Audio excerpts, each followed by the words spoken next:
Bonjour à tous et à toutes, ça fait longtemps que je n'ai pas fait de petite vidéo et c'est la reprise.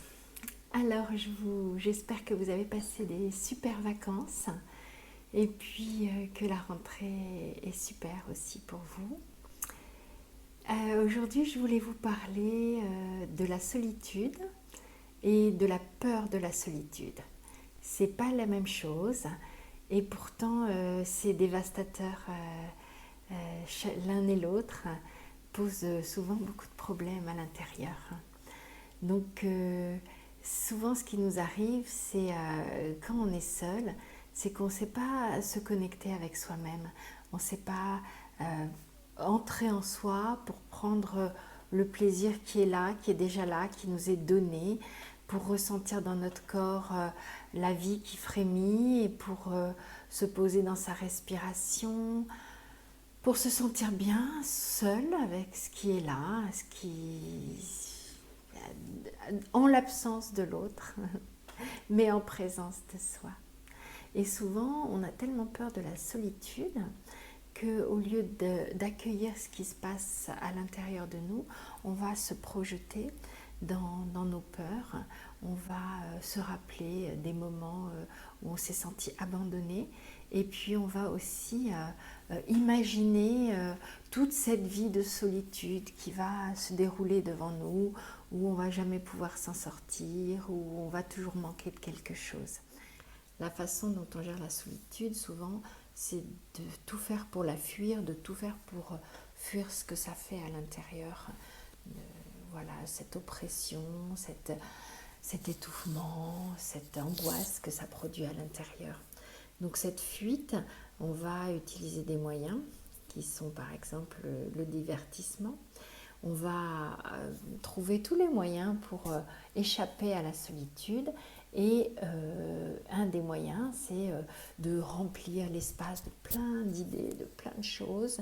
On va en faire beaucoup, on ne va pas supporter d'être inactif et d'être confronté à la solitude, et on ne va pas supporter d'être sans personne, donc on va aller absolument chercher les autres sur les réseaux sociaux, sur les sites de rencontres, sortir, faire la fête absolument pour éviter ce malaise intérieur.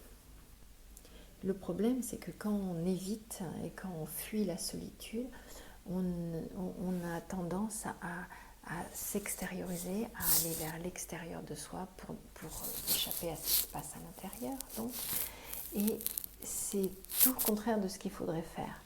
Parce que quand on commence à sentir un malaise à l'intérieur de soi, pour aller le transformer, ce malaise, il est important de plonger dedans. Donc quand on se retrouve seul et quand on a peur de la solitude, c'est intéressant de rentrer dans ce sentiment de peur, de rentrer dans ce sentiment d'angoisse et de ressentir physiquement qu'est-ce que ça fait dans le corps.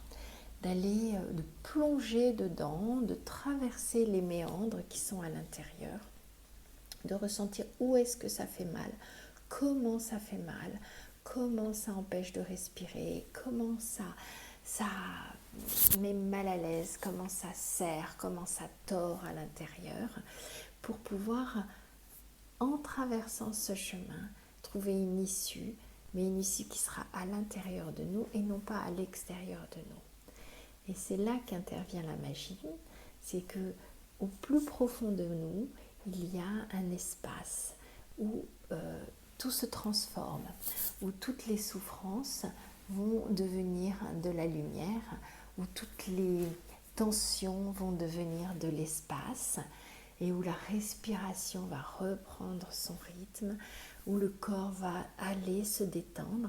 Donc, ce qui est intéressant, c'est d'atteindre ce point-là où tout se résout de lui-même.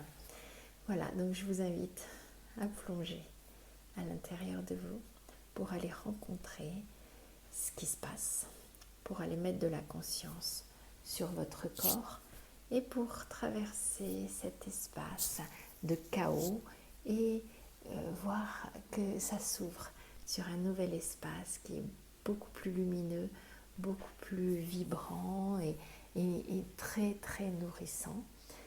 Et c'est là où ça devient merveilleux, c'est que tout d'un coup, on se sent plus seul, alors qu'on est toujours aussi seul. Hein. Il n'y a toujours personne qui est arrivé là dans la pièce, mais on se sent complètement habité par soi-même. Donc on est présent à soi, à ce moment-là. À très bientôt. Je vous invite à expérimenter et puis à me faire part de vos commentaires. Au revoir.